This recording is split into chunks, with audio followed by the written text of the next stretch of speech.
अस्सलामु अलैकुम व रहमतुल्लाहि व बरकातुहू।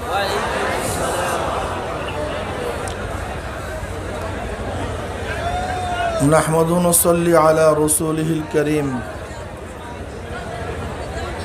अम्मा बाद फ़अऊज़ु बिल्लाहि मिनश शैतानिर रजीम। बिस्मिल्लाहिर रहमानिर रहीम। इन्नका लअला खुलुक़िन अज़ीम। सदक़ल्लाहुल अलिय्युल अज़ीम व सदक़ रसूलुन नबियुल करीम। सबाई मोहब्बत से दुरूद शरीफ पढ़े अल्लाहुम्मा सल्लि अला सय्यिदिना व नबिय्यिना व शफ़ीइना हबीबिना मौलाना मुहम्मद सल्लल्लाहु अलैहि व अला आलिहि व अस्हाबिहि व बारक व सल्लम। सबाई दुरूद शरीफ पढ़े अल्लाहुम्मा हबीबना मौलाना मुहम्मद सल्लल्लाहु अलैहि व अला आलिहि व अस्हाबिहि व बारक व सल्लम। अल्लाहुम्मा सल्लि अला सय्यिदिना व नबियिना व हबीबना मौलाना मुहम्मद सल्लल्लाहु अलैहि व अला आलिहि व अस्हाबिहि व बारक व सल्लम। আল্লাহ পাকের শুকর যে মাওলাই কারীম আপনাকে আমাকে দুনিয়ার সমস্ত কাজকর্ম থেকে পরিত্রাণ দিয়ে আরামের বিছানা ছেড়ে দিয়ে আরামের খানাদানা সব কিছু ত্যাগ করে এই চরমোনাই ময়দানের কষ্টকর জায়গায় আল্লাহকে পাওয়ার উদ্দেশ্যে আসার তৌফিক দান করছেন, এর জন্য শুকরিয়া দান সবাই বলে আলহামদুলিল্লাহ।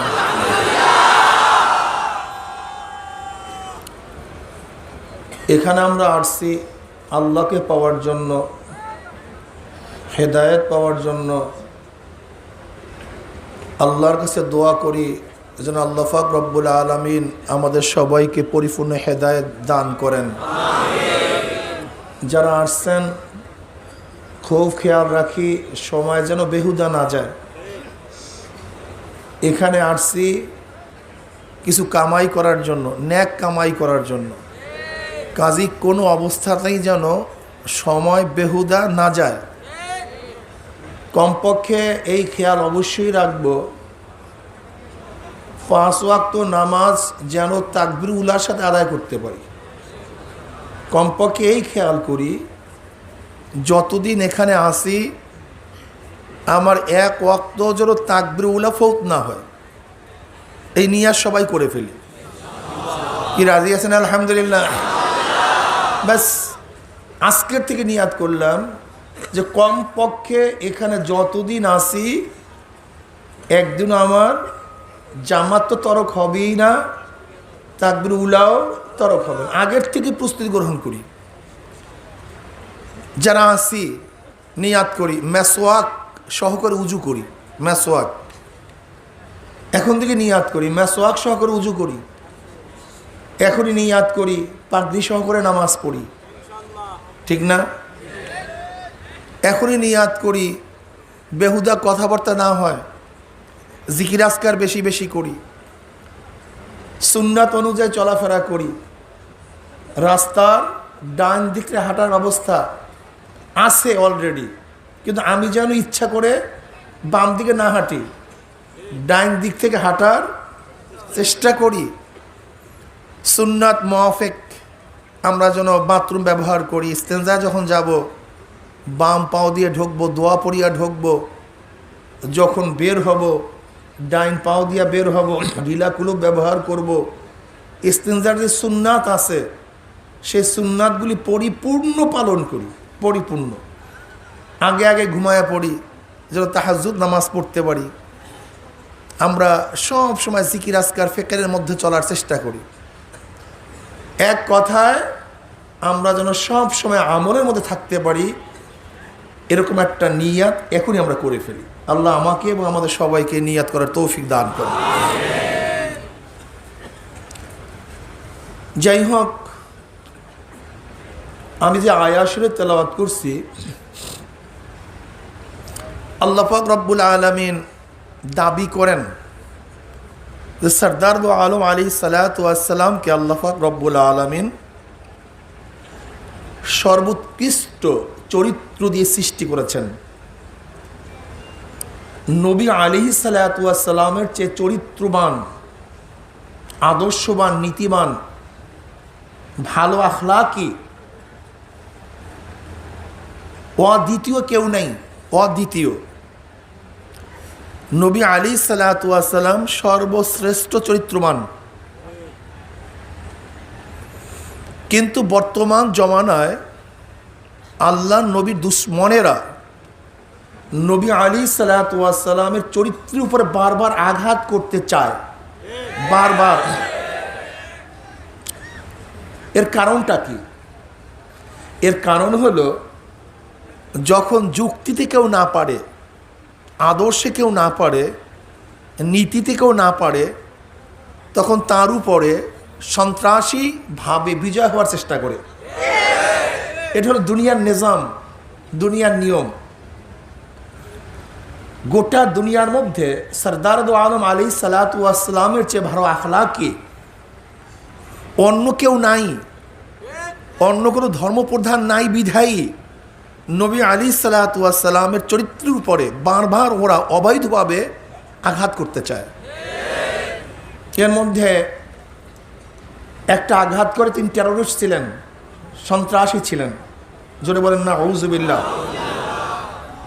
তিনি তলোয়ারের ভিত্তিতে, তলোয়ারের মাধ্যমে বিজয় অর্জন করছেন এবং তার অনুসারীদেরকে তলোয়ার ব্যবহার করার, যুদ্ধ করার প্রশিক্ষণ দিয়েছেন। এটা হলো 1 নম্বর অপবাদ। 2 নম্বর অপবাদ কি? নবী আলাইহিস সালাতু ওয়াস সালামের চরিত্র খারাপ ছিল। জোরে বলেন না আউযুবিল্লাহ। তিনার মধ্যে নারী লুলুপুতা ছিল। জোরে বলেন না আউযুবিল্লাহ। এইবার ফ্রান্সে নবী আলাইহিস সালাতু ওয়াস সালামের যে ব্যঙ্গচিত্র করছে, এই বিষয়টা নিয়েই ব্যঙ্গচিত্র করছে। নবী আলাইহিস সালাতু ওয়াস সালাম স্ত্রীগণকে পাশে রাখছে, আল্লাহ মাফ করে দাও, সরদার দো আলম আলাইহিস সালাতু ওয়াস সালামকে মাঝখানে রাখছে। ওরা প্রমাণ করতে চায় নবী আলাইহিস সালাতু ওয়াস সালামের চরিত্র ভালো না। জোরে বলেন না আউযুবিল্লাহ। খুব বেশি আলোচনা করার সময় নেই, আমি সংক্ষিপ্তভাবে নবী আলাইহিস সালাতু ওয়াস সালামের বিবাহের জিন্দিগির কিছু আলোচনা করতে চাই, খুবই সংক্ষিপ্তভাবে। নবী আলাইহিস সালাতু ওয়াস সালাম জন্মগ্রহণ করেছেন 570 ঈসাই সালে। নবী আলাইহিস সালাতু ওয়াস সালাম জন্মগ্রহণ করার আগেই তার বাবা দুনিয়ার থেকে বিদায় হয়ে গেছেন।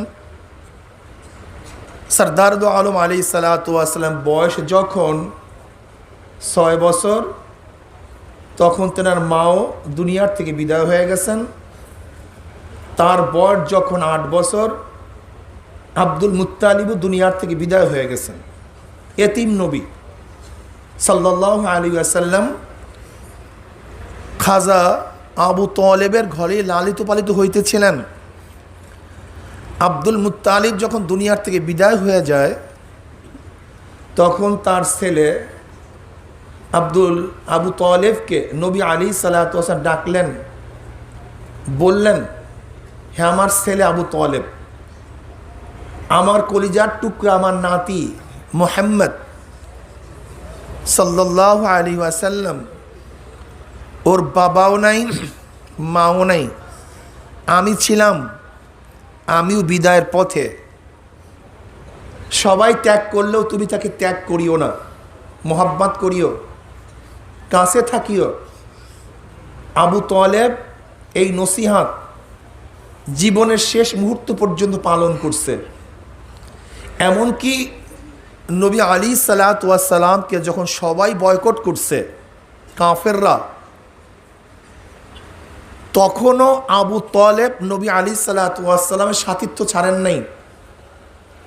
শিয়াবে আবু তালেবের মধ্যে নবী আলাইহিস সালাতু ওয়াস সালামকে 3 বছর অবরুদ্ধ করে রাখা হয়েছিল।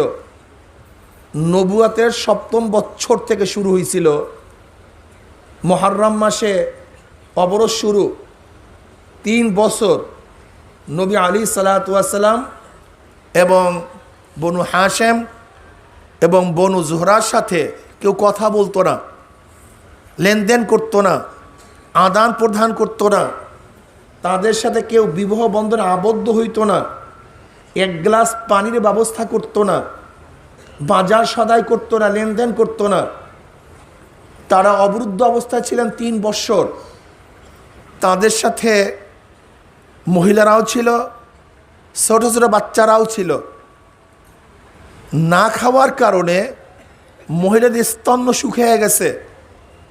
যখন বাচ্চারা দুধ খাওয়ার জন্য চেষ্টা করছে, দুধ না পেয়ে ঠাট্টা মেরে চিল্লান দিছে, কিন্তু খাওয়ার ব্যবস্থা করতে পারে নাই। এই 3 বছর পর্যন্ত অবরুদ্ধ অবস্থায় ছিলেন।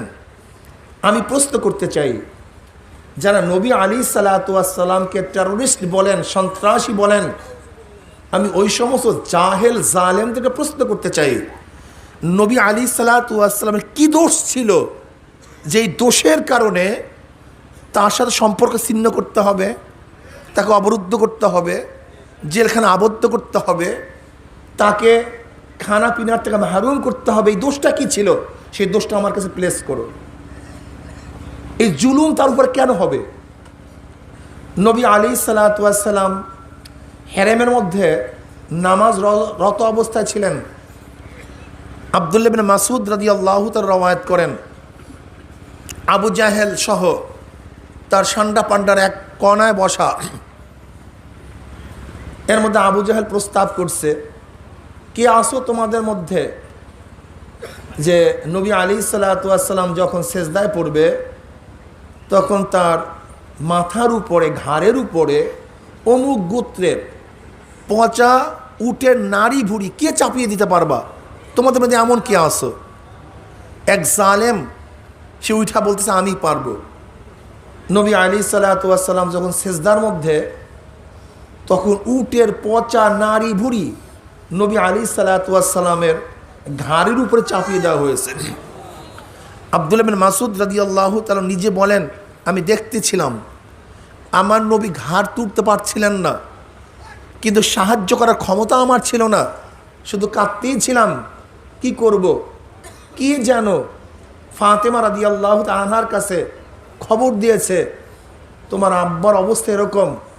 ফাতেমা রাদিয়াল্লাহু তাআলা আসছেন, ছোট বাচ্চা, তিনি বহুত কষ্ট করে, বহুত সাধনা করে, চেষ্টা সাধনা করে নবী আলাইহিসসালামের মাথা মোবারক, সের মোবারকের উপর থেকে সেই নারী বুড়ি সরিয়ে দিয়েছিলেন। নবী আলাইহিসসালাম ওদের বিরুদ্ধে বরদোয়া করেছেন। আব্দুল্লাহ ইবনে মাসউদ রাদিয়াল্লাহু ফরমান, আমি বদরের ময়দানে দেখেছি নবী আলাইহিসসালামের বরদোয়া যাদের বিরুদ্ধে হয়েছিল তার অমুক অমুক অমুক অমুক জায়গায় ধরাশায়ী অবস্থায় পড়ে আছে। নবীর দোয়া বরদোয়া তীর মিস হতে পারে, গুলি মিস হতে পারে, কিন্তু নবী আলাইহিসসালামের দোয়া বরদোয়া কোনোদিন মিস হতে পারে না। আমার প্রশ্ন, নবী আলাইহিসসালাম কি করেছিলেন যেই কারণে, এমন কি দোষ করেছিলেন যেই কারণে তার মাথার উপরে উটের পচা নাড়ি ভুড়ি চাপিয়ে দিতে হবে? আমি জালেমের গোষ্ঠীর কাছে প্রশ্ন করতে চাই, নবী আলাইহিসসালাম দাওয়াত দিতেছিলেন, তোমরাই বলো যে বাকশক্তির অধিকার দিতে হবে, প্রত্যেকের অধিকার দিতে হবে। এই কথা তো তোমাদেরই স্লোগান। তার নবী আলাইহিসসালাম বাকশক্তির স্বাধীনতা পাবেন না কেন? তোমরা স্লোগান দিচ্ছ প্রত্যেকের কি আছে? বাকশক্তির অধিকার আছে, যা ইচ্ছা তাই বলতে পারবে। এইটাই যদি তোমাদের আন্দোলনের মূল কেন্দ্রবিন্দু হয়ে থাকে, তো নবী আলাইহিসসালামের বাকশক্তি হরণ করতে যাও কেন? সেও তো কলেমার দাওয়াত দিছে, দ্বীনের দাওয়াত দিছে, তাহলে তাকে তোমরা বন্ধ করতে যাও কেন? যদি তোমাদের বাকশক্তি উপন করতে তোমরা আন্দোলন করতে পারো, তা নবী আলাইহিসসালাম আন্দোলন তো করেনি নাই, বরং তার বাকশক্তিকে ধ্বংস করার জন্য, অবরুদ্ধ করার জন্য, বন্ধ করার জন্য তোমরা সংগ্রাম করেছো, আন্দোলন করেছো। তাই সন্ত্রাসী তো আমার নবী না, সন্ত্রাসী তোমরা। নবী আলাইহিস সালাতু ওয়াস সালাম দাওয়াত দিতেছিলেন। আমির হামজা রাদিয়াল্লাহু তাআলা আনহু তিনি ইসলাম গ্রহণ করছেন কেন? তিনি ইসলাম গ্রহণ করার কারণটা এইটাই ছিল যে নবী আলাইহিস সালাতু ওয়াস সালামকে দেখে আবু জাহেল হঠাৎ তার মুখের উপরে পাথর দিয়ে বাড়ি মারছে। নবী আলাইহিস সালাতু ওয়াস সালামের রক্ত বের হয়ে গেছে। এই খবর যখন তার চাচা আমির হামজার কাছে গেছে, তিনি তখন সহ্য করতে পারলেন না। আবু জাহেলকে বলতেছে, আবু জাহেল তুই আমার ভাতিজার উপরে আঘাত করেছ, আমি তার উপরে ঈমান আনছি, যা তুই পারলে কিছু কর। আমি ইসলাম গ্রহণ করছি, পারলে তুই কিছু কর। এটা নবুয়তের ৫ম বছর। আমির হামজা রাদিয়াল্লাহু তাআলা আনহু ছিলেন খুবই শক্তিশালী যোদ্ধা। তিনি ইসলাম গ্রহণ করার কারণে ইসলাম শক্তিশালী হয়েছে। যাই হোক, এর ৩ দিন পর ওমর ইবনে খাত্তাব রাদিয়াল্লাহু ইসলাম গ্রহণ করেছেন। নবী আলাইহিস সালাতু ওয়াস সালাম তায়েফের ময়দানে গেছেন, তখন কি অবস্থা হয়েছে আপনারা সবাই জানেন। মক্কি জিন্দেগিতে এমন কোনো কষ্ট নাই যেই কষ্ট তাকে দেওয়া হয় নাই, তিনি সহ্য করেন নাই। তো গোটা কষ্ট দিয়েছে আমার নবীকে। তখন তেনার বয়স হয়ে গেছে প্রায় ধরেন 40 বছরে তিনি যদি নবুয়াত পান আর 13 বছর মক্কায়, তাহলে তার বয়স কত হলো? 53। তাহলে এত বছর পর্যন্ত নবী আলাইহিস সালাতু ওয়াস সালাম কষ্ট দেওয়া হয়েছে। 53 বছর বয়স পর্যন্ত কিচ্ছু করেন নাই, তিনি প্রতিবাদ করেন নাই 53 বছর পর্যন্ত। আমাকে দেখান কোনো প্রতিবাদ করছে কিনা, একটু দেখান তো। তার বয়স 53। শুধু তাই নয়, নবী আলাইহিস সালাতু ওয়াস সালাম হিজরত করতে বাধ্য হয়েছিলেন। তাদের জ্বালায়, তাদের অত্যাচারে, তাদের জুলুমে শুধু তিনিই নন, তার অনুসারীরা সব হিজরত করতে বাধ্য হয়েছিল। তাহলে সন্ত্রাসী কারা? টেররিস্ট কারা? কারা সন্ত্রাস করেছে, কারা জুলুম করেছে, কারা অত্যাচার করেছে? আমার নবী তো অত্যাচার করেন নাই, তিনি তো জুলুম করেন নাই, বরং আমার নবী আলাইহিস সালাতু ওয়াস সালাম মাজলুম ছিলেন, তেনার উপর জুলুম করা হয়েছিল। তাহলে যারা জুলুম করে তারা সন্ত্রাস, তারাই সন্ত্রাসী। অথচ অপবাদ দেয় আমার নবী সন্ত্রাসী। তখন তেনার বয়স 53 বছর। নবী আলাইহিস সালাতু ওয়াস সালাম বিবাহ করেছেন, তেনার বয়স 25, কিন্তু বিবাহ করেছেন 40 বছরের এক বৃদ্ধা আম্মাজান খাদিজা কুবরা রাদিয়াল্লাহু তাআলা আনহাকে। তার প্রথম স্বামী ছিল আবু হালা, দ্বিতীয় স্বামী ছিল আতিক। দেখেন, আম্মাজান খাদিজা কুবরা রাদিয়াল্লাহু তাআলা আনহা তিনি একজন বয়োবৃদ্ধা মহিলা, আর নবী আলাইহিস সালাম তাগড়া, জুয়ান, সুঠাম দেহ। আমার নবী আলাইহিস সালাতু ওয়াস সালামের চেয়ে আকর্ষণীয় কোনো চেহারা গোটা দুনিয়াতে নাই। এত আকর্ষণীয় চেহারা ছিল। আম্মাজান আয়েশা সিদ্দিকা রাদিয়াল্লাহু তাআলা আনহা ফরমান, অনেক সময় রাতে শুই পড়ে যেত, নবী আলাইহিস সালাতু ওয়াস সালামের চেহারা মুবারক থেকে যে নূর বের হইতো, সেই নূরের মাধ্যমে শুই উঠাই নিতাম। নবী আলাইহিস সালাতু ওয়াস সালামের চেহারা এত সুন্দর, এত আকর্ষণীয়।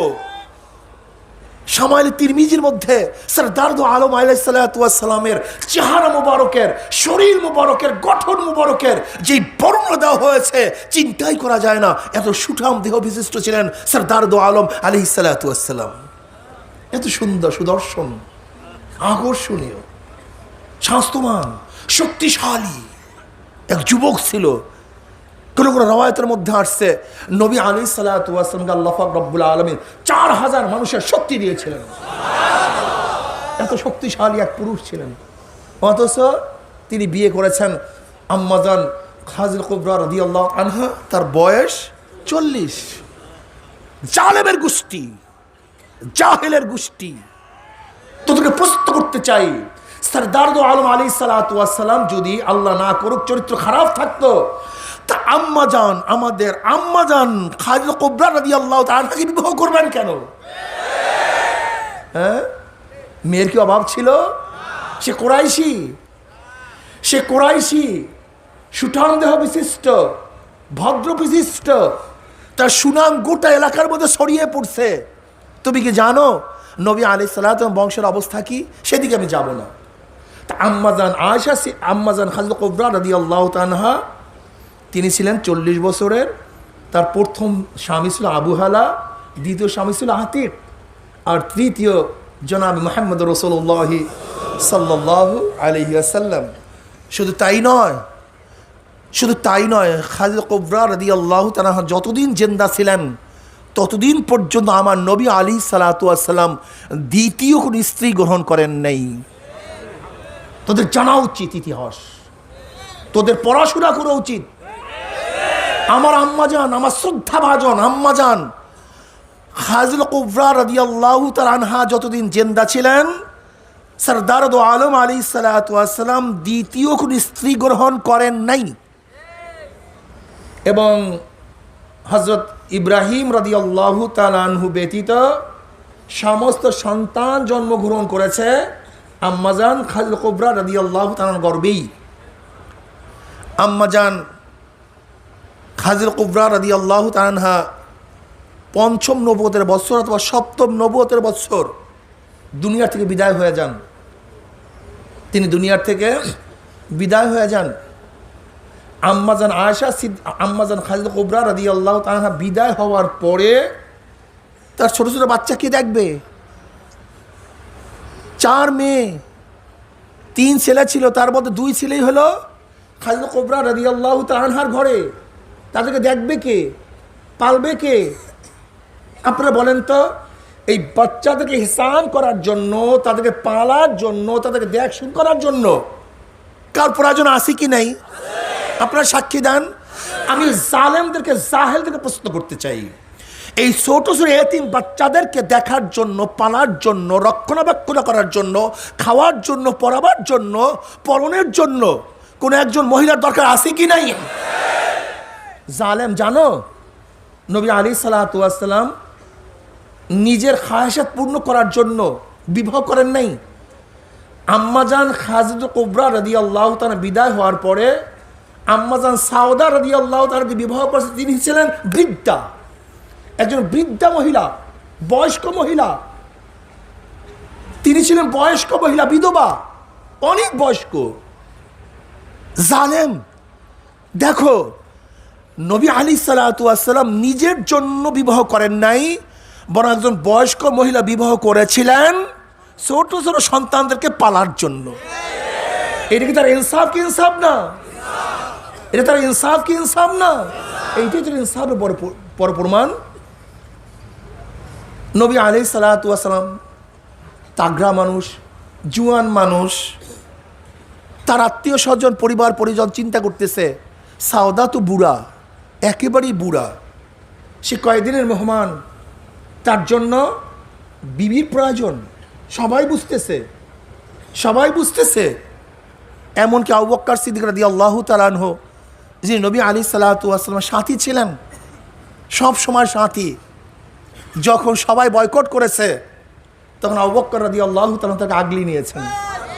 যখন সবাই ছেড়ে দিয়েছে তখন তিনি ছাড়েন নাই, তিনি কোলে টানিয়ে নিয়েছেন। যখন সবাই তাকে ভর্ৎসনা করছে তখন আবু বকর সিদ্দিক রাদিয়াল্লাহু তাকে সান্ত্বনা প্রদান করেছেন। আবু বকর সিদ্দিক রাদিয়াল্লাহু চিন্তা করতেছিলেন কি করা যায়, তাহলে বিবাহ করা দরকার। ওইদিকে নবী আলাইহিস সালাতু ওয়াস সালাম, বুখারীর মধ্যে রওয়ায়াত আছে,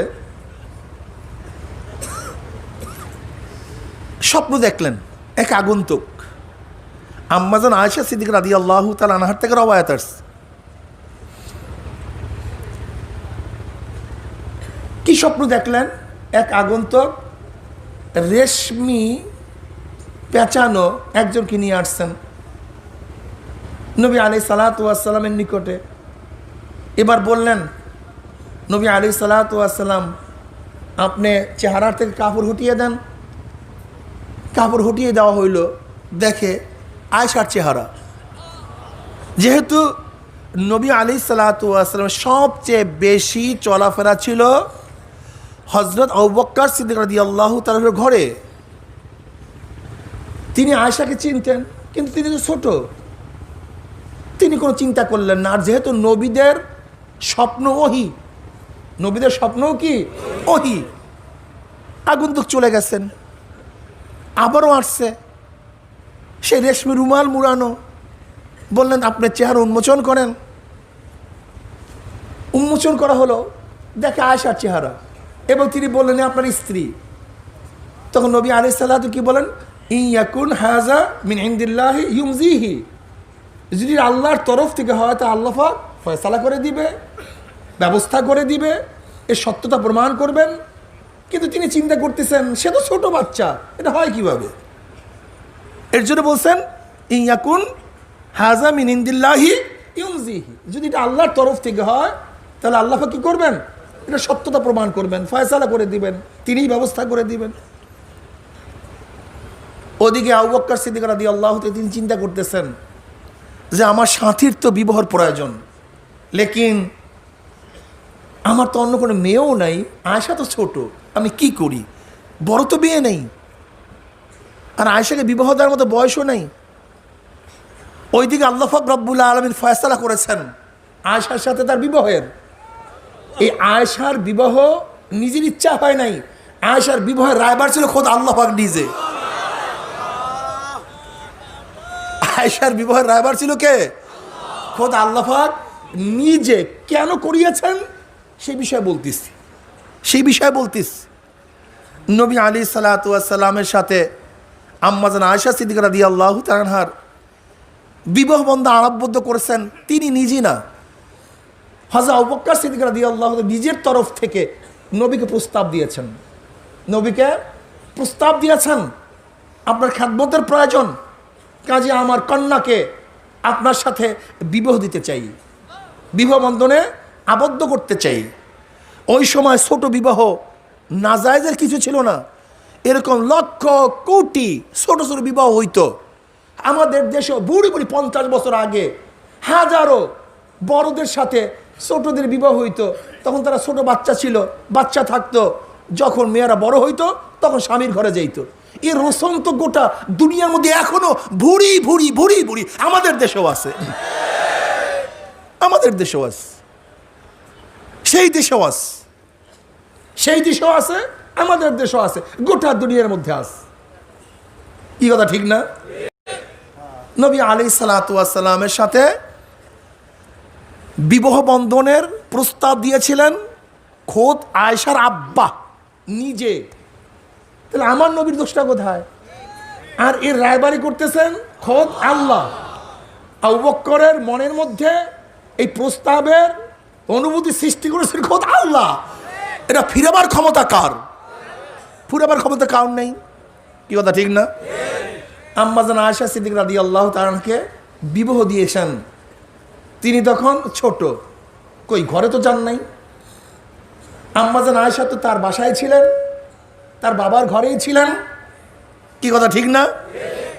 যখন দ্বিতীয় হিজরিতে নবী আলাইহিসসালাতু হিজরত করার পরে দ্বিতীয় হিজরিতে আম্মাজান আয়েশা সিদ্দিকা রাদিয়াল্লাহু তাআলা যখন বড় হয়েছেন, তখনই আমার নবীর ঘরে তিনি গিয়েছেন, এর আগে নয়।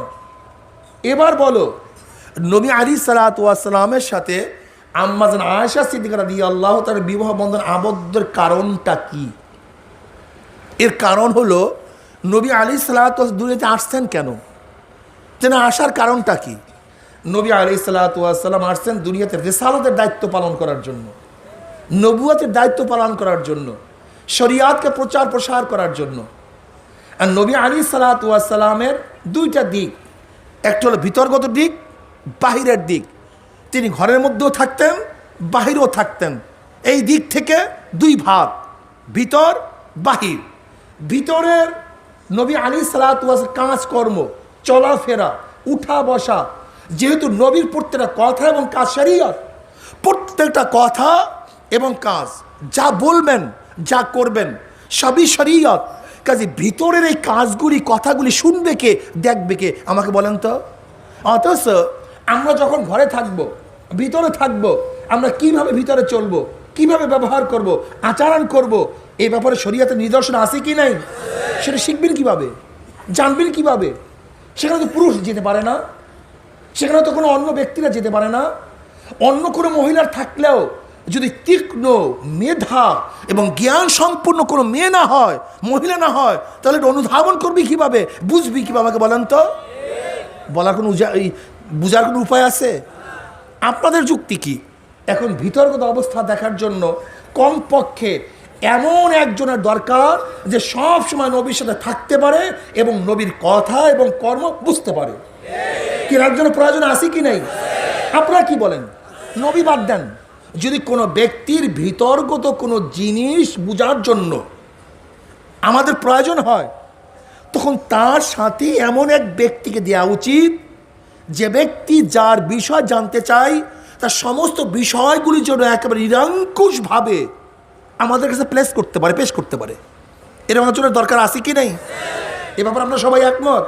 তাই নবী আলাইহিস সালাতু ওয়াস সালাম যেহেতু শরীয়তকে বাস্তবায়ন করার জন্য, ইসলামকে বাস্তবায়ন করার জন্য, দ্বীনকে প্রচার প্রসার করার জন্য, আপনাকে আমাকে দ্বীন শিক্ষা দেওয়ার জন্য, রিসালাতের দায়িত্ব পালন করার জন্য যেহেতু দুনিয়াতে এসেছেন, এই ব্যাপারে যেহেতু আমরা সবাই একমত, তাহলে তার জন্য এমন একজন সাথী নির্বাচন করা উচিত ভিতরে, যে তীক্ষ্ণ মেধা সম্পূর্ণ হবে, যার জ্ঞান অনেক বেশি হবে, যার কুওয়াতে হাফেজা খুব বেশি হবে, প্রকার হবে, যার মাথা মেধা বুদ্ধি এত প্রকার হবে যে নবী আলাইহিস সালাতু কেন করতেছেন, কী কারণে করতেছেন, সব কিছু মুখস্থ করতে পারে, অনুধাবন করতে পারে।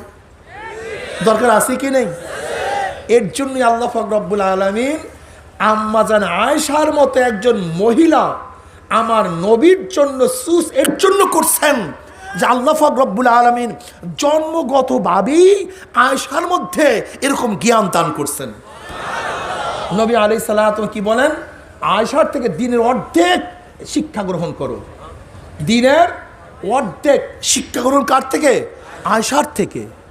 কারণ ভিতরগত যত বিষয় আছে, এই অর্ধেক বলতে গোটা দিনের অর্ধেক নয়, যেমন ভিতর এবং বাহির এই দিক থেকে অর্ধেক। অথচ নবী আলাইহিস সালাতু ওয়াস সালাম তো বাহিরে বেশি থাকতেন, তাহলে অর্ধেক হলো কিভাবে? এই অর্ধেক হলো দুনিয়া এবং আখেরাত। তাই দুনিয়া অর্ধেক, আখেরাত অর্ধেক। তাহলে আখেরাতের জিন্দেগি তো অনেক লম্বা, তো অর্ধেক করলেন কিভাবে? দুই দিক থেকে, যেহেতু দুনিয়া এবং আখেরাত, তাহলে অর্ধেক দুনিয়া হবে, অর্ধেক আখেরাত হবে। তাই নবী আলাইহিস সালাতু ওয়াস সালাম যে বলছেন আয়েশার থেকে দিনের অর্ধেক শিক্ষা গ্রহণ করো, এটা হলো ভিতর এবং কি বাহির। ভিতরের যতগুলি আমল আছে সব আমল শিক্ষা গ্রহণ কর থেকে আয়েশার থেকে। ব্যাস। হযরত আবু বকর সিদ্দিক রাদিয়াল্লাহু তাআলা আনহু কি চিন্তা করতেছিলেন যে সাউদা বেশি দিনের মেহমান থাকবে না, অল্প কয়েকদিনের মেহমান, সে বৃদ্ধা হয়ে গেছে, সে কখন চলে যায় জানি না, কিন্তু আমার সাথীর অবস্থা কি হবে? আমার সাথী দেখেন সাউদা রাদিয়াল্লাহু তাআলা এত বৃদ্ধা ছিলেন যে আবু বকর সিদ্দিক রাদিয়াল্লাহু চিন্তা করতেছিলেন যে সে বেশি দিন আর বাঁচবে না। যেহেতু বেশি বাঁচবে না, তাহলে তার কি অবস্থা হবে? এর জন্য তার মেয়েকে নবী আলাইহিস সালাতু ওয়াস সালামের জন্য তিনি চুজ করছেন। বুদ্ধি কি কথা, চুজ করছেন। নবী আলাইহিস সালাতু ওয়াস সালাম আম্মা জান আয়েশা সিদ্দিকা রাদিয়াল্লাহু তাআলা আনহাকে কেন বিবাহ করলেন? মোটামুটি আমরা কারণ সম্পর্কে মোটামুটি জানতে পেরেছি। যদিও আল্লাহ পাক রব্বুল আলামিন আম্মা জান আয়েশা সিদ্দিকা আম্মা জান সাউদা রাদিয়াল্লাহু তাআলা হায়াতের মধ্যে আল্লাহ পাক রব্বুল বরকত দান করছেন। নবী আলাইহিস সালাতু ওয়াস দুনিয়া থেকে চলে যাওয়ার পরেও আম্মা জান সাউদা রাদিয়াল্লাহু তাআলা দুনিয়াতে ছিলেন। এর হতে পারে না, মনে করছি বুড়া তো কয়েকদিনের মধ্যে কারবার শেষ, এ তো যায় যায় যায় যায় যায় যায় অবস্থা, কিন্তু দেখা যায় অনেক দিন বেঁচে আছে। কি কথা ঠিক না? আমার মনে হয় যেন অনেক দিন বেঁচে থাকবে, হঠাৎ দুনিয়ার থেকে বিদায় হয়ে গেছে। ঠিক আম্মাজান সাউদার অবস্থা এরকমই ছিল, মনে হয় যাবে যাবে যাবে, কিন্তু আম্মাজান সাউদা রাদিয়াল্লাহু আনহাকে আল্লাহ পাক রব্বুল আলামিন হায়াতের মধ্যে বরকত দান করছেন। তা আম্মাজান আয়েশা সিদ্দিকা রাদিয়াল্লাহু বিবাহের কি কারণ ছিল? যে নবী আলাইহিস সালাতু ওয়াস সালামের উপরে যে অর্পিত শরীয়ত, সেই শরীয়তকে মুখস্থ করা, বুঝা এবং প্রচার করা। এর জন্যই পরবর্তীতে দেখা যায় যখন নবী আলাইহিস সালাম দুনিয়া থেকে বিদায় হয়ে গেছেন, আম্মা জান আয়েশা সিদ্দিকা রাদিয়াল্লাহু তাআলা আনহা কঠিন কঠিন মাসআলা সাহাবাদেরকে হল করে দিয়েছেন। বলেন আলহামদুলিল্লাহ। এরকম তীক্ষ্ণ মেধা সম্পূর্ণ এক মহিলার প্রয়োজন আসিল কি নাই? আর মনে রাখতে হবে একমাত্র একমাত্র একমাত্র কুমারী মহিলা আম্মা জান আয়েশা।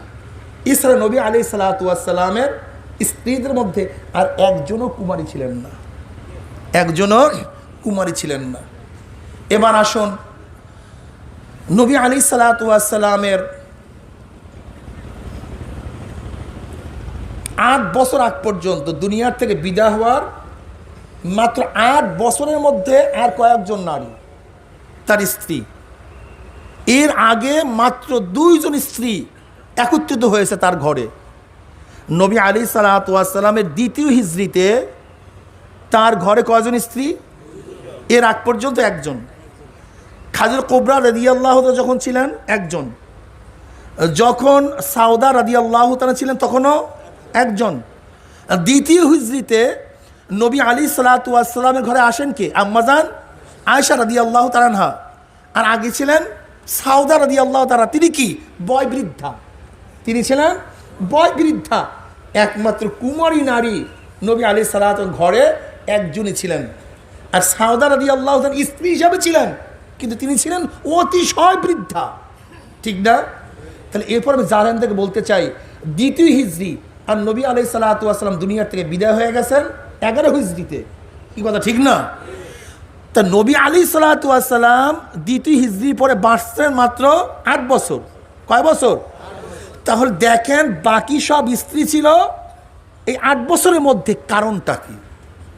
বাকি স্ত্রী নবী আলাইহিস সালাম ঘরে আসার 3টা কারণ: ব্যক্তিগত কারণ, জাতীয় কারণ, রাষ্ট্রীয় কারণ। কি ভাই? ব্যক্তিগত কারণ, জাতীয় কারণ, রাষ্ট্রীয় কারণ। এই 3 কারণে নবী আলাইহিস সালাম অন্যান্য বিবাহ করেছেন। এর মধ্যে আজকে একটা কারণ বলবো, আর বলার সময় নেই, আজকে আর দেরি করব না। হযরত উম্মে হাবিবা রাদিয়াল্লাহু তাআলা আনহা, তেনাকে বিবাহ করার কারণ কি ছিল? এটা ছিল রাষ্ট্রীয় কারণ, রাজনৈতিক কারণ। কেন? বুঝতে হবে, আমার নবী শুধু একজন নবী নন। আমার নবী তিনি শুধু ধর্মীয় প্রধান নন, আমার নবী কিন্তু রাষ্ট্রীয় প্রধান। আপনাদের প্রথম মনে রাখতে হবে, আমার নবীর আদর্শ, চরিত্র, গুণ সম্পর্কে যদি কেউ না জানেন, তাহলে কিন্তু তার সম্পর্কে মন্তব্য করতে ভুল করবেন এবং বিবেচনা করতে ভুল করবেন। আমার নবী যেরকম নামাজের মধ্যে ইমাম ছিলেন, আবার যুদ্ধের মধ্যে তিনিই কিন্তু নেতা ছিলেন। আমার নবী যেরকম ধর্মীয় প্রধান ছিলেন, এইভাবে তিনি কিন্তু রাষ্ট্রীয় প্রধান ছিলেন। আগে তার চরিত্র বুঝতে হবে।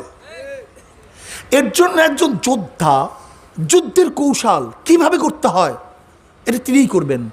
একজন রাষ্ট্রনায়ক তার রাষ্ট্রকে কিভাবে বিজয় করতে হয়, হেফাজত করতে হয়, এই বুদ্ধি তিনিই করবেন।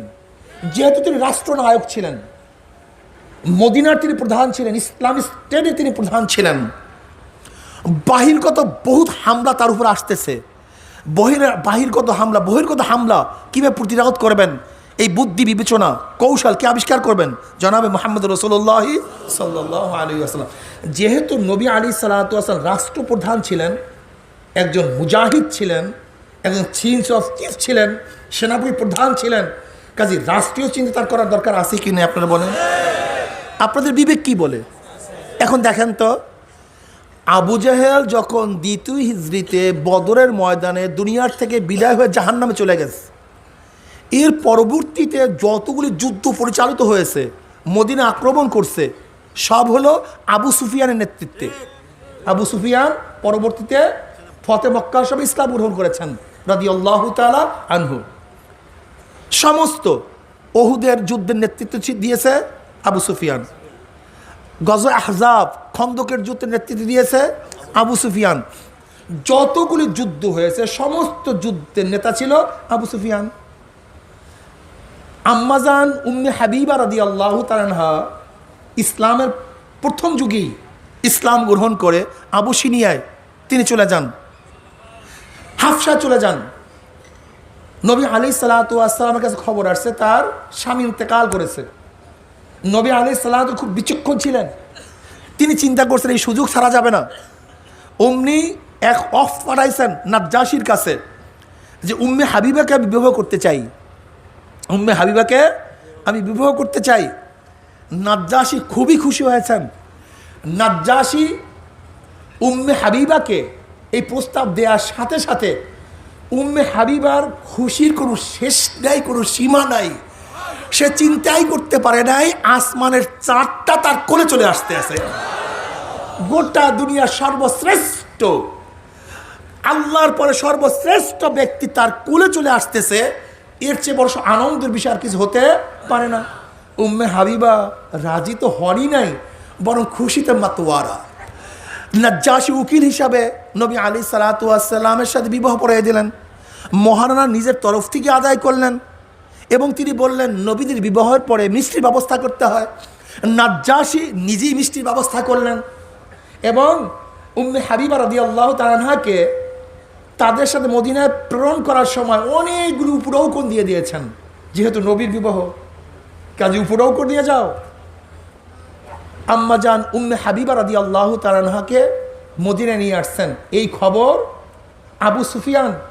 আবু সুফিয়ানের মেয়ে উম্মে হাবিবা রাদিয়াল্লাহু তাআলা আনহা, যিনি মাবিয়া রাদিয়াল্লাহু বোন, এরা এমনিতেই বিচক্ষণ, এমনিতেই জ্ঞানী, নেতৃস্থানীয় ব্যক্তির মেয়ে। আবু সুফিয়ান রাদিয়াল্লাহু তাআলার নেতা, ওই যুগেও নেতা ছিল, যেহেতু আমি আগেই বলেছি সমস্ত যুদ্ধগুলি তার মাধ্যমে পরিচালিত হয়েছে, এমনি নেতা। এখন আবু সুফিয়ান আমার নবীর শ্বশুর হয়ে গেছে। কি হয়ে গেছে? শ্বশুর হয়ে গেছে। বুঝেন কারবার? আমার নবীকে চিনেন? কত বড় বিচক্ষণ। যখন আবু সুফিয়ান আমার নবীর শ্বশুর হয়ে গেছে, আবু সুফিয়ানের কাছে খবর গেছে উম্মে হাবিবাকে নবী আলাইহিস সালাম বিবাহ করেছেন, তিনি খুশি হলেন, তিনি হাসলেন এবং কি বললেন জানেন মন্তব্যটা? এই মন্তব্যটি লিখে নেন। যদি এই মন্তব্যটি লিখে নিতে পারেন তাহলে বুঝবেন আমার নবী কেন বিবাহ করেছিলেন। যখন আবু সুফিয়ান শুনছে যে উম্মে হাবিবাকে মুহাম্মদ বিবাহ করেছে, তখন তিনি বলেছিলেন এই যুবকের সাথে কোনো দুনিয়ার যোদ্ধারা বিজয় অর্জন করতে পারবে না, বরং এই যোদ্ধায় জীবনভর বিজিত থাকবে, বিজয় অর্জন করবে, বিজয় হবে। কেন এমন চৌকাশ, এমন চালাক, এরকম বুদ্ধি যে জানে আমি ওর বিরুদ্ধে বারবার যুদ্ধ পরিচালনা করি, ও আমাকে শ্বশুর বানিয়ে নিয়েছে, তার মানে আমি দ্বিতীয়বার তার সাথে যুদ্ধ করবো না। তাই হয়েছে, ঘটনাও তাই। উম্মে হাবিবা রাদিয়াল্লাহু তাআলাকে বিবাহ করার পরে আবু সুফিয়ান দ্বিতীয়বার নবী আলাইহিস সালামের বিরুদ্ধে কোনো যুদ্ধ পরিচালনা করেননি। আমাকে বলেন তো, যদি একটা বিবাহের মাধ্যমে রাষ্ট্রকে হেফাজত করা যায়, রাষ্ট্রকে প্রচার করা যায়, প্রসারিত করা যায়, যদি হেফাজত করা যায় গোটা মানবতাকে, আপনি এই বিবাহকে লুলুপ দৃষ্টি বলবেন না বুদ্ধিমান বলবেন? এটা জ্ঞান সম্পন্ন বিবাহ বলবেন না তার চরিত্রহীনের বিবাহ বলবেন? যদি কোনো জাহেল, কোনো বোকা যদি বলে নবী আলাইহিস সালামের বিবাহ নিজের জন্য, আমি বলবো তোর সে বড় জাহেল আর দুনিয়াতে হতে পারে না। নবী আলাইহিস সালামের বিবাহগুলি নিজের জন্য ছিল না, তিনি ছিল ব্যক্তি, জাতি এবং রাষ্ট্রের জন্য। উম্মে হাবিবা রাদিয়াল্লাহু তাআলাকে বিবাহের কারণ ছিল রাষ্ট্রকে হেফাজত করা এবং তার বিজয় অর্জন করা, মদিনাকে হেফাজত করা, ঠিক না? এরকমভাবে রাষ্ট্রের জন্য রাজনৈতিক কারণ আরও বিবাহ করেছিলেন, এইটা 100% সফল হয়েছিলেন। কিন্তু সফিয়া রাদিয়াল্লাহু তাআলা আনহাকে বিবাহ করেছিলেন এই কারণেই। সফিয়া রাদিয়াল্লাহু তাআলা আনহা ইহুদি ছিলেন, তার বাবা ছিল হুয়াই, ইহুদি সর্দার ছিল, তার স্বামী ছিল কেনানা। খায়বারের যুদ্ধে দুজনেই মারা যায়। সফিয়া রাদিয়াল্লাহু তাআলা আনহাকে নবী আলাইহিস সালাম বিবাহ করলেন কেন? তিনি চিন্তা করছেন যেহেতু ইহুদি দলপতির মেয়ে, আমি যদি ইহুদিদের জামাই হয়ে যাই তাহলে ইহুদিরা কমপক্ষে ইসলাম গ্রহণ করবে। যদি আমি ইহুদিতে কি হয়ে যাই, সেও তো এক বয় বৃদ্ধা, সেও কি বয় বৃদ্ধ, সেও তো বিধবা। তা নবী আলাইহিস সালাতু তাকে বিবাহ করবেন কেন? আর খয়বারের যুদ্ধ হয়েছিল কত হিজরিতে? 7ম হিজরিতে। খয়বারের যুদ্ধ হয়েছিল 7ম হিজরিতে। সরদার দো আলম আলাইহিস সালাতু ওয়াসালাম দুনিয়া থেকে বিদায় হয়ে গেছেন 11 হিজরিতে। তা সরদার দো আলম আলাইহিস সালাতু এই সময় বিবাহের প্রয়োজন কি ছিল গাধা? সরদার দো আলম আলাইহিস সালাতু চিন্তা করেছিলেন, আমি যদি ইহুদিদের জামাই হয়ে যায় তাহলে কমপক্ষে ইহুদিরা আমার বিরোধিতা করবে না। কিন্তু আল্লাহ পাক রব্বুল আলামিন মঞ্জুর হয় নাই। হ্যাঁ, চেষ্টা তো চলবে, সাধনা চলবে, কিন্তু আল্লাহ পাকের মঞ্জুর হওয়া ছাড়া কিছুই হবে না। আমাদের কাম চেষ্টা করা, ফয়সালা মালিককে। কিন্তু আল্লাহ পাক রব্বুল আলামিন ইহুদিদের কপালের মধ্যে হেদায়েত রাখেননি। এর জন্য তিনি সেই রাষ্ট্রীয় বিবাহ করার পরেও, রাজনৈতিক বিবাহ করার পরেও তিনি সফল হতে পারেন নাই। যেহেতু ইহুদিরা মাকজুব, এরা কি মাকজুব, গায়রিল মাকজুবি আলাইহিম ওয়ালাদ-দাল্লিন। মাকজুব বলা হয় যারা সত্যকে জানে কিন্তু মানে না, আর দল বলা হয় যারা সত্য জানেই না, তাদেরকে বলা হয় দল। আর মাকজুব বলা হয় যারা সত্য জানে কিন্তু সত্য মানে না, তাকে বলে মাকজুব। ইহুদিরা সত্য জানতো, যিনি নবী সত্য নবী, কিন্তু মানতো না। এই মাকজুবদের উপর আল্লাহ পাক লানত। এর জন্য তারা নবী আলাইহিস সালাতু ওয়াস সালামের মতো একজন তাদের গোত্রীয় জামাই পাওয়ার পরেও ইসলাম গ্রহণ করতে পারে নাই। কাজে নবী আলাইহিস সালাতু ওয়াস সালামের এই সাফিয়া রাদিয়াল্লাহু তাআলাকে বিবাহ করারও কারণ ছিল রাষ্ট্রীয় কারণ, কিন্তু সেখানে সফল হতে পারেন নাই। এইভাবে যায়নাব রাদিয়াল্লাহু তাআলা বিবাহ করার ভিন্ন কারণ ছিল। আল্লাহ পাক রব্বুল আলামিন কবুল করলে আর একদিন নবী আলাইহিস সালাতু প্রত্যেকটা স্ত্রীকে কেন তিনি বিবাহ করেছিলেন এই বিষয়ে আমরা আলোকপাত করব। কিন্তু আমি বুঝাতে চাই, সরদার দো আলম আলাইহিস সালাতু ওয়াস সালাম 2য় হিজরি পর্যন্ত মাত্র আম্মাজান আয়েশা সিদ্দিকা রাদিয়াল্লাহু তাআলা ব্যতীত দ্বিতীয় কোনো সেরকম হৃষ্টপুষ্ট সেরকম কোনো স্ত্রী ছিলেন না, ছিলেন শুধু আম্মাজান সাওদা রাদিয়াল্লাহু তাআলা, বয় বৃদ্ধা মহিলা ছিলেন। আর পরবর্তীতে সমস্ত স্ত্রীগুলি হয়তো ব্যক্তির কারণে অথবা রাষ্ট্রের কারণে অথবা জাতীয় কারণে আল্লাহ পাক রব্বুল আলামিন নবী আলাইহিস সালাতু ওয়াস প্রত্যেকটা বিষয়ের উপরে গবেষণা করা এবং জানার তৌফিক আমাকে এবং আমাদের সবাইকে দান করেন। কাজে আমরা বলবো যারা নবী আলাইহিস সালাতু ওয়াস সালামকে চরিত্রহীন বলো, আসলে তিনি চরিত্রহীন নয়, বরং ওরা চরম চরিত্রহীন, তাদেরকে ঢাকার জন্য আর একজনের উপর অপবাদ দিচ্ছে। আল্লাহ রাব্বুল আলামিন লানাতুল্লাহ আলাল কাযিবিন। আল্লাহ আমাকে এবং আমাদের সবাইকে হেফাজত করুন। এখন কবলা জুমা 4 রাকাত নামাজ আমরা পড়ে নিই।